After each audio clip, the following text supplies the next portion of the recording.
Okay, guys, I'm gonna do a try not to laugh. Try not to laugh. I'm gonna go right where I left off. I'm gonna go right where I left off. But all those parents/guardians grew up without the internet. And, the internet is full of strangers. And I'm one of them. How much do you really know about me? I'm a math education major. I want to be a math teacher. Is that I used to have a speech impediment when I was little. I think it was the Halloween after the bunny, and that's why I'm a furry. I, James, was a bedwetter until I was 8 years old. Okay, granted, Oh you my do God. know quite a few personal details. The internet changes how we talk to people, meaning it's a lot easier to talk to strangers on the internet than in real life. Because on the internet, you can find strangers who have the same interests, hobbies, and fetishes as you do. But I find it so hard to talk to new people. I would never have enough confidence to be a door-to-door salesman. There are some jobs where you have to deal with annoying customers, but being a door-to-door salesman, you're the annoying one. I guess I just hate bothering people. I'd be a terrible salesman.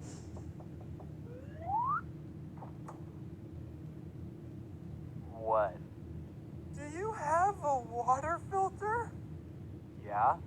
But I was just thinking that I could use another one. Oh, then you probably don't need this. I'm sorry for wasting your time. One time I actually did have to be a door-to-door salesman for a Boy Scout activity. But I wasn't even selling anything. I was just telling people about a canned food drive the Scouts were doing. As a troop, it was our job to go door-to-door and ask people if there was any non-perishable food that they were willing to donate. Being a nervous little kid probably benefited me, because most people were super nice, and a lot of people donated stuff. And even the people who didn't donate were like, "Oh, sorry, I don't have anything on me." You don't have any canned foods? Well, dude, that's perfect. The house next door just gave me some. Here, these are for you. But there were two houses I went to that I still remember to this day. One guy pointed to his no soliciting sign and asked me if I knew what it said. Yeah, I know what soliciting is. I'd always thought that soliciting meant I couldn't sell you something, not that I couldn't ask you for free food. And at the other house, all the guy said was, "Listen, I'm not interested." And then both houses slammed the door in my face. Some of you are probably thinking, that's it? That was nothing. And yeah, looking back at the situation, I got off pretty easily. People who are a full-time door-to-door salesman probably have to deal with way worse stuff every day. But to a fragile-minded kid who was just doing what his scoutmaster told him to do, those experiences scarred me. Luckily, I'm not a salesman, so I'm usually the person on the other side of the door. I never know what to say to these people. For the longest time, I used to tell them the exact same thing. My mom's not home. But one day, that's not going to work. So for now, I just have to pretend that I'm interested, tell them I'll give them a call, and then put their pamphlet into the pile. My grandma, however, would, treat these door-to-door salesmen very differently. You see, my grandma is known as the nicest person on the planet, so she would invite these salesmen inside, offer them a glass of water, and then show them pictures of her grandkids. I'm not exaggerating. One time I was at my Gram's house just playing some video games, and this person, an adult person I'd never seen before, just started watching me play.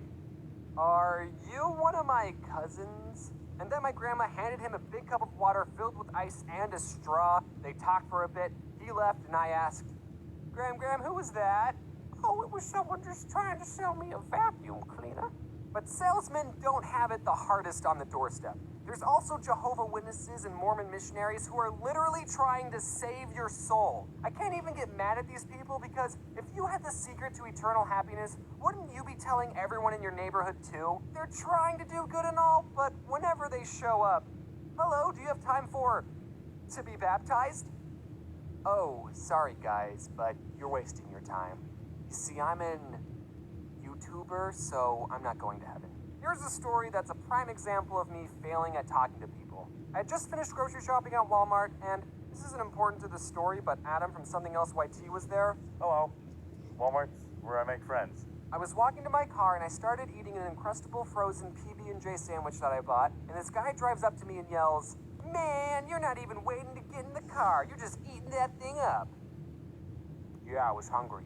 Then he pulls his car over and says, "All right, listen, fellas, I'm traveling to Buckeye and I need $8 for gas, but I forgot my wallet at home." And I thought, that's coincidentally how much a pack of cigarettes costs. He offered us his CDs in exchange for $8, but Adam said the smart thing. Sorry, man, don't got any cash on me. And he showed the man his empty wallet. Poor. All I have is a 10. You stupid mother. I don't know why I said that. I think I was actually going to pay this man $8 if I had exact change. But here's the thing. I didn't only have a 10. I also had a 20.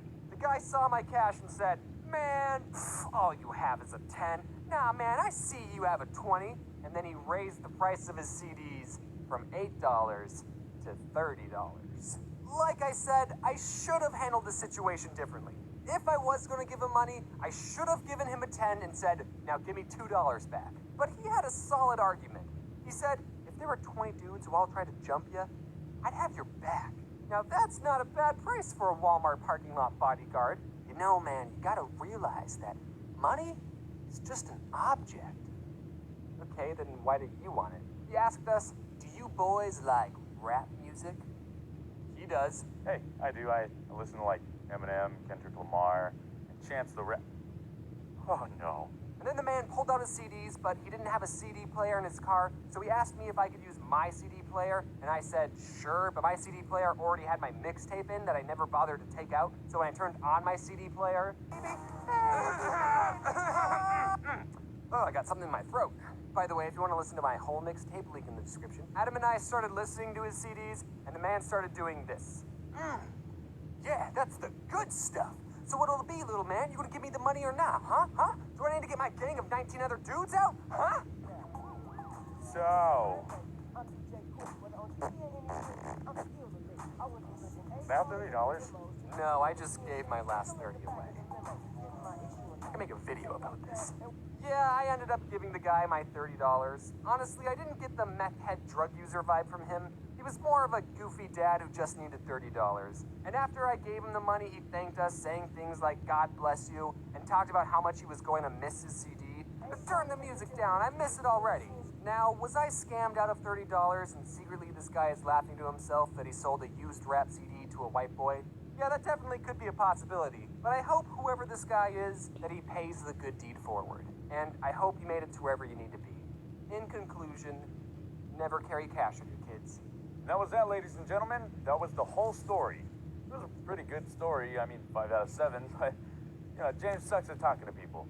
Thanks to everyone who helped color this video. It was really awesome of you. Really nice of you to do that. That's that. Today's word of the day is micturant. Did you come here to listen to me talk about juvenile topics?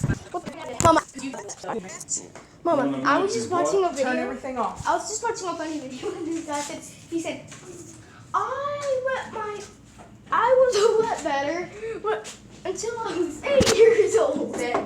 Betty